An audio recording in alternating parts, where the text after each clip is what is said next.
Alors bonsoir et merci d'être là pour la suite de l'informateur du 2 décembre 2018, 22h40, heure du Québec. Merci d'être de plus en plus nombreux. Chers amis européens, je vous salue particulièrement, les Français aussi, les cousins français. Parlant de cousins français, on va parler de ces fameuses manifestations des Gilets jaunes qui ont commencé tout bonnement et naïvement et innocemment et pacifiquement il y a plus d'une semaine, dans un mouvement très noble qui a surpris tout le monde. On s'y attendait pas. Ben, les autorités ne s'attendaient pas à ce que ce soit si vaste. Et l'objectif était très simple, c'était de dénoncer les taxes qu'on voulait augmenter sur le prix du diesel, entre autres, mais l'essence en général. De plusieurs centimes. Pour en faire un des gallons de pétrole le plus cher au monde. Comparativement aux États-Unis, où le gallon, si on veut mettre ça en gallon pour qu'on se comprenne, là, parce que en France, vous fonctionnez au litre, vous le vendez au litre, mais aux États-Unis, on le vend au gallon. L'Américain moyen paye 2,58 à peu près le gallon américain, qui représente 3 ou 4 litres. En Europe, l'équivalent, ou en France plutôt, l'équivalent se retrouve à 7 dollars et quelques cents le gallon. Donc en Europe, vous payez 5 dollars de plus le gallon. C'est épouvantable. Avec une économie en lambeaux de chair, taux de chômage en France qui dépasse les 10% depuis longtemps, un coût de la vie qui est sans cesse en augmentation, des taxes, des impôts qui sont sans cesse aussi en augmentation. Donc, les Français sont confrontés à une situation épouvantable,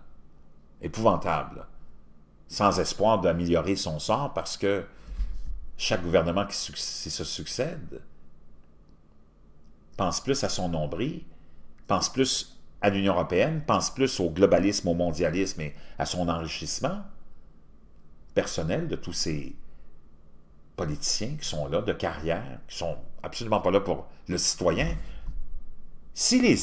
On va mettre une chose au clair. Si les politiciens et si les gouvernements étaient là pour améliorer le sort du monde, avec tous les moyens, toutes les forces, toutes les énergies, parce qu'il y en a du monde dans un gouvernement, là, puis il y en a de l'argent, si sa volonté puis son but principal, c'était vraiment d'améliorer la vie du monde, ça fait longtemps qu'on sera au paradis. C'est incroyable. Ces gens-là, on parle juste des 40 dernières années, ont un bilan désastreux. C'est honteux. Ces gens-là devraient aller se cacher. Ben, pas du tout. Ils se pavanent comme des pans.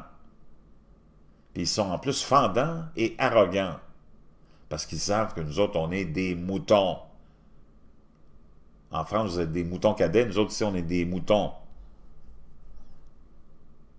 Et ils savent que rien ne va se produire parce qu'il n'y a pas d'alternative. C'est ça le problème. On se retrouve avec zéro alternative. On s'est arrangé pour qu'il y ait zéro alternative. Soit tu as les globalistes mondialistes, ou tu as deux partis extrémistes. L'extrême gauche, personne n'en veut, puis t'ont créé l'extrême droite, tout le monde a honte, hey, oh non, c'est du racisme, c'est du fascisme. Donc, tu te retrouves toujours avec le centre des globalistes, des mondialistes, parce qu'ils sont tous de connivence. Pour t'amener vers le centre, c'est comme l'entonnoir. Hein, l'entonnoir, c'est large, tu as deux extrêmes, tu finis tout dans le petit tuyau de sortie. Et c'est ça qu'on a créé comme système politique. On s'est assuré que vous soyez toujours dans le centre. Tu as une bande de bachibouzouk qui sont attirés vers ces mouvements d'extrême gauche. Puis tu as une autre bande de bachibouzouk qui sont attirés vers les autres mouvements d'extrême droite que le centre s'est assuré de qualifier et d'étiqueter de fascistes, de racistes, de xénophobes et ainsi de suite. Donc, tu te retrouves toujours avec le même genre de politiciens qui ont le même genre de politique. Et cette politique-là vise toujours à favoriser le globalisme, le mondialisme, au détriment de ta propre population locale, qui, elle, paye le gros prix de ce globalisme-là, parce que ces gens-là s'enrichissent avec le globalisme. Ces gens-là paraissent bien avec le globalisme. Ces gens-là se donnent une bonne conscience avec le globalisme. Ça leur permet de faire un beau petit dodo, parce qu'ils en ont besoin avec tous les crimes que ces gens-là commettent. nos dirigeants commettent des crimes au quotidien. Ça passe sous silence, il n'y a rien qui est... Aucun politicien n'a de compte à rendre, n'est redevable de quoi que ce soit. Donc, eux autres, ils en ont gros sur la conscience. Donc, pour se donner bonne conscience, ils doivent vraiment faire dans le globalisme et le mondialisme et les frontières ouvertes et patati et patata. Puis ils ont besoin d'être élus le gérant du magasin à bonbons le plus populaire parce qu'ils en ont gros sur la conscience. Ceci étant dit, ce pauvre mouvement des Gilets jaunes, si je reviens à ça, était très, très, très noble au début. Puis là, ça a été complètement manipulé, encore une fois. Comme on le fait, nos dirigeants le font, c'est leur spécialité, viennent infiltrer et viennent bousiller et disjoncter une volonté populaire. Maintenant, ce mouvement-là est discrédité. D'abord, il est parti dans toutes les directions. On a commencé avec un objectif précis, c'était de faire annuler les taxes, les augmentations de taxes sur le diesel. Là, on est allé mêler, la gauche est arrivée là-dedans. Les extrémistes de la gauche sont arrivés pour saccager, parce que c'est eux autres qui saccagent. C'est les antifas. Les antifas, imaginez-vous, ils se qualifient d'antifascistes, mais c'est eux autres les plus fascistes. La contradiction là-dedans, c'est tellement extraordinaire. Puis le monde avale ça comme une couleuvre. C'est eux autres qui sont toujours camouflés et qui vont toujours commettre des gestes de destruction du bien public, d'intimidation et de violence. Et là, ça vient discréditer complètement le mouvement d'une nation, d'un peuple qui se sentait opprimé, qui s'est dit, on va commencer avec une chose, la taxe. Là, les autres sont arrivés, la petite gauche, ils ont tout mêlé là-dedans. Ils en ont tellement rajouté que le poisson va être noyé, la violence s'est imposée, tout le mouvement est discrédité, puis la seule chose que vous allez comprendre un matin quand vous allez vous réveiller avec une gueule de bois, c'est que les taxes vont être passées, puis vous allez passer dans le tordeur du socialisme, de la social-médiocratie, qui s'arrange toujours pour vous passer dans le tordeur. C'est quoi la spécialité de la social-démocratie? C'est de passer le citoyen ordinaire, honnête, dans le tordeur. Il passe dans le tordeur des impôts, des taxes, il passe dans le tordeur du système policier. Les policiers sont là, armés jusqu'aux dents, pas pour arrêter les bandits, pour vous donner des contraventions. Ils se cachent derrière des murs pour vous attraper. Pas des bandits qui veulent attraper, pas des criminels, des vendeurs de drogue, des proxénètes puis des receleurs, non. Ils se cachent derrière des poteaux, derrière des armes, derrière des blocs de béton pour attraper un pauvre citoyen, une pauvre citoyenne qui est en retard pour aller travailler puis qui va, dépasser la limite de 5 km. Donc le citoyen honnête, ordinaire, est la cible du gouvernement globaliste et mondialiste. C'est ça la pauvre réalité. On va aller voir ce qui s'est passé avec ces gens-là qui ont bousillé, qui ont pris d'assaut, manipulé, parce qu'il n'y avait pas de dirigeant vraiment pour ce mouvement-là. C'était un mouvement vraiment instantané, pas organisé, mais on s'est arrangé pour l'organiser. Là, on s'est arrangé pour l'organiser.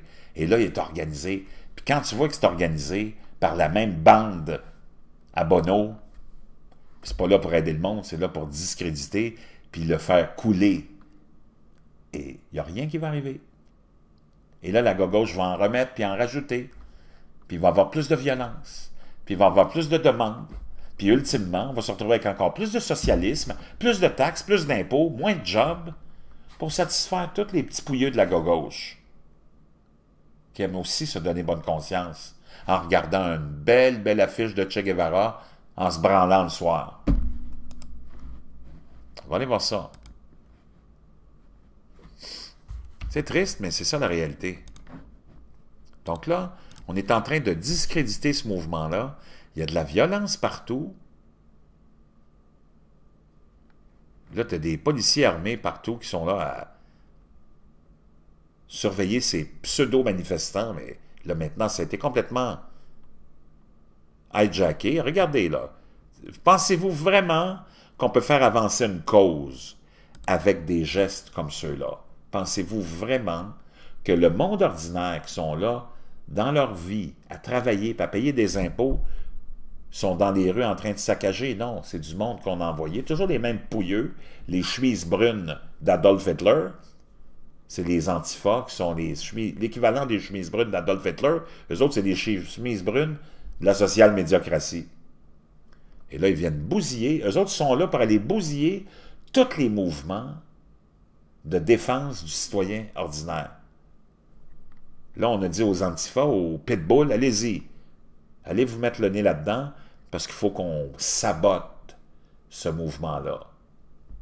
Les antifas sont payés par les social-démocrates, par nos gouvernements globalistes, pour aller bousiller tout ce qui est légitime. Là, ça n'a plus de légitimité. C'est qui veut s'associer avec une bande de voyous comme ça? C'est qui le gouvernement qui va donner quelque chose à son peuple? Ils vont utiliser ça pour dire, savez-vous quoi? On va être encore plus sévère. On va vous en mettre encore plus de taxes. Merci les antifas. Mais dans le fond, ils sont payés. C'est des outils utilisés par le gouvernement. C'est l'équivalent des chemises brunes d'Hitler qu'on envoyait pour terroriser les pauvres Allemands qui voulaient se débarrasser de ce régime-là. On envoyait les chemises brunes pour les terroriser, les massacrer. Les antifas sont l'équivalent, sauf qu'eux autres, ils travaillent pour les social-démocrates. Comme les chemises brunes travaillaient pour les social-démocrates allemands. J'aimerais vous rappeler qu'Adolf Hitler était un social-démocrate. C'est toujours le même monde qui règne. Ça n'a pas changé.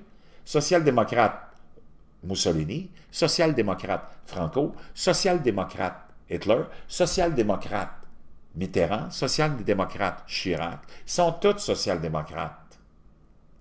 C'est tous les mêmes tyrans qui exploitent le simple travailleur jour après jour, décennie après décennie, qui presse le citron pour se donner bonne conscience en donnant de l'aide sociale, un système de santé publique, système d'éducation publique qui sont nuls à chier, qui ne donnent aucun résultat, qui amènent du chômage, de la misère, pendant qu'on a tout envoyé les emplois outre-mer en Chine pour le Parti communiste chinois, pour l'enrichir. Puis nous autres, on se retrouve le bec à l'eau, on achète tous les produits chinois qui sont tous toxiques, le savon à vaisselle, les bonbons. Ces gens-là n'ont aucune moralité en Chine. Si vous vous demandez pourquoi tout le monde est malade, ben pensez à ce que vous mettez dans votre eau pour laver votre vaisselle quand ça vient de la Chine. Pas convaincu, moi, que je peux faire confiance à ce savon-là. Quand je mange des bonbons qui nous viennent de la Chine, je suis pas convaincu. Quand je vois des produits faits en Chine, je suis pas convaincu que ma santé peut être protégée. Je pense pas, moi. Mais c'est ça qu'on nous a donné comme monde. Parce qu'on a voulu s'enrichir. On a voulu amener 1984 dans nos portes. À nos portes. Le Parti communiste chinois emmène large. Puis tout le monde le vénère. On a installé depuis à peu près 1 an un système de code civil, crédit social qu'ils appellent, en Chine. C'est épouvantable. C'est épouvantable. Les Chinois, j'aimerais ça que vous réalisiez que les Chinois n'ont aucune liberté. Là. Ils finissent en prison. Maintenant, il y a un code de crédit social avec un certain nombre de points alloués. Puis, si tu ne payes pas tes factures à temps, tu perds des points. Si tu traverses le feu rouge, tu perds des points. Rendu à un tel point où tu as perdu presque tous tes points, le système te dit, sais-tu quoi? Tu ne peux plus voyager, on t'enlève ton passeport. Donc, ça fait que tu perds ton emploi. Tu ne peux plus continuer à survivre. Il te reste quoi? La prison? C'est épouvantable. Quand on y pense. Too high. They want to say they're unhappy with the current government headed up by Emmanuel Macron. They were invited to a meeting on Friday by the Prime Minister of France. That meeting, well, it turned into an absolute farce. Donc, Macron a invité les dirigeants du mouvement, mais il n'y en a pas. C'était une vraie farce, il y était 2. Il y a de la violence, ça va finir en queue de poisson, puis la seule chose que vous allez réaliser, vous allez être pris pour les payer, ces maudites taxes-là. Parce qu'il n'y a personne qui va vous représenter. C'était le but de ça, bousiller ce mouvement-là, s'il était resté pacifique.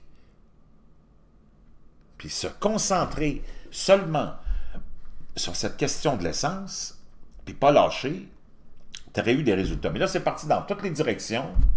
Les communistes sont mis le nez là-dedans, les socialistes se sont mis le nez là-dedans. Tu te retrouves avec un bordel total, puis il n'y a rien qui va se passer. Parce que le gouvernement a toutes les raisons pour vous expliquer que il a raison de faire ce qu'il fait. Regardez la population. Donc, c'est terrible, c'est triste. Puis, il n'y a personne qui est là pour nous aider. Ces gens-là ne sont pas là pour nous aider. La gauche ne sont pas là pour nous aider. Ils sont là pour nous nuire. Puis ça, c'est la preuve flagrante que la gauche, les communistes, les socialistes, ne sont pas là pour aider le monde. Quand tu regardes le bilan du socialisme partout dans le monde et du communisme, 300 millions de morts, mon chum, en 100 ans, l'esclavage, la misère, la soumission, c'est sûr qu'ils ne sont pas là pour le monde. Mais il y a encore des gens qui fument du bon pot, puis qui sont dans des facultés de politique, qui sont là à se branler devant une affiche de Che Guevara. Ben, c'est ce monde-là qu'il faut réveiller.